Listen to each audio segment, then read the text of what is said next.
Why do you think, as I'm talking to everybody, there's great admiration, there's great pride in working there. Why do you think it was so special? Well, I think KGW was special because it was a very potent combination of the the most popular music that could be found, and especially in Mike Phillips' days, with a PhD research director helping to find the most powerful music. It's a combination of the most powerful music and authenticity. The people on the air at KGW never sounded like disc jockeys, at least not the good ones. The ones that you remember, the Phil Harpers and Don Wrights and Craig Walkers and Bob Anthony's and Tom Parkers, enjoyed being disc jockeys. They enjoyed being air personalities. And Bruce Murdock's. Thank you.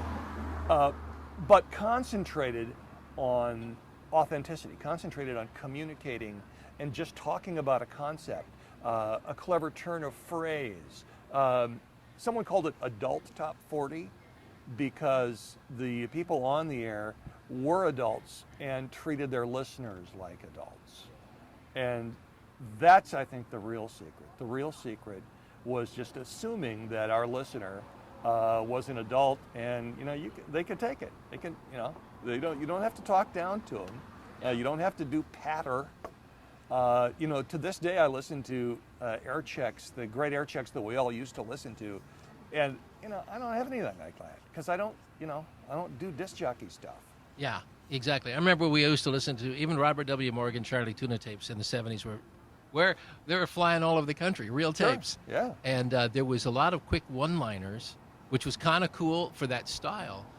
But this was top 40 where like you said, it was more adult. It was more, we're just talking kind of content. Well, and that extended to the non-music elements as well. KGW, in the years I was there, had an award-winning, market-leading newsroom. It had a tremendous news director who had a staff of tremendous reporters and anchors, and he led them completely uniquely. Yeah. He was John Erickson taught dozens of radio news people to write how you talk, hit the tape high, cut the tape down. If it's 10, it'll be better at 7. If it's good at 7, it'll be great at 4 seconds. And I saw him stack up 7 carts for a 2-minute newscast one time, and he set the tone. Station broke stories. Breaking news was never covered better than it was in KGW. And he had the opportunity, at least under Phillips, to if it's a big thing, you take over. We'll play music when we get this done. That's exactly right. Yeah. And that speaks to the authenticity, because it's not authentic if there's a big breaking news story to ignore it and play the hits. And over a record intro saying, "Oh boy, it's a shame about the bridge, isn't it?" Right. Well, yeah, it is a shame about the bridge. Let me just tune over till I find out about it. Yeah. What Phillips knew was that if there's a big enough breaking news story, that's your hit record. Yeah. And if it's a big story, then it's 2 hit records. Go ahead and go 6 minutes or whatever you need to get it covered. Yeah.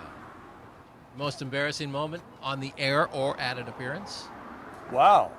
Most embarrassing moment on the air. I don't remember the most embarrassing moment on the air. I've had years and years of really shows that I can't listen to, so maybe they're all embarrassing.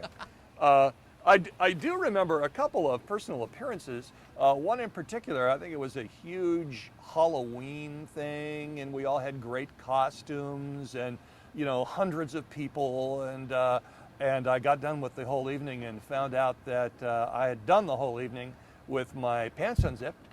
So, there you go. Nobody told you? Nobody told me. You're wondering, did they even notice? And if they did? It hurt my feelings on multiple levels. Made me sad.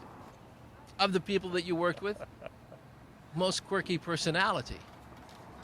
Who are some of the folks that were just like downright quirky? You know, I just don't even think it's close. I think Uncle Don is clear, and I loved Uncle Don. I would precede his show, and Uncle Don would come in impeded sometimes too. On the phone, he goes, "Oh man, it was just great. I'd go in a little early, do a couple of tugs, and do my show." Yeah. Oh, he'd be He'll ripped. probably put that on in the video. Uncle Don would come in impeded too. And there were mornings when I would engineer an hour or so of the show. Don was one of those guys, and again, I talk about authentic. Whatever it was that was going on in Don's life at that moment was going on the air. So if it was LifeSpring or whatever it was, he would treat the listeners to that experience. And many's the time, I'd get off at 6, and Don would be on, and I'd be finishing up and stuff, and I'd come around the corner, and there'd be a record would be playing, and Don would be standing on his head in the hall, kind of upside down, leaned up against the wall, and I'd say, "Hey Don, hey man," upside down. I remember I did I was able to be a song detective one time for Alan Mason. He said, I overheard him talking to somebody, and he said, "I just don't know what Uncle Don's fixation is with Grandma's Featherbed by John Denver." He said, I hear it 3, 4, 5 times a week. We're not playing that song. I have no idea why he plays that song so much." And one morning I was in the newsroom, and I happened to look over, and Don had gotten caught with nothing ready to go. Song had ended, or a commercial break had ended, and he had nothing to do. He had nowhere to go. He had no idea what he was going to say. And so he hit the mic and said, "Hey, good morning, and love yourself and pass it on, and you too, Leroy." And I looked, and he'd stretched his left arm out and grabbed the cart that was at arm's length. And he said, "Have a great morning," and he pulled the cart out, and he jammed it in the machine and pushed it. Grandma's Feather Bed. There you go. I said, "I know what it is." And one of the things I do remember about Uncle Don's show, it was loose. It was a second of dead air between punching carts. Now I know why. Yeah, Uncle Don came up in a different era. Yeah. And I don't think he ever really made peace with cart machines and that sort of stuff. But I enjoyed and learned so much because he was just absolutely real.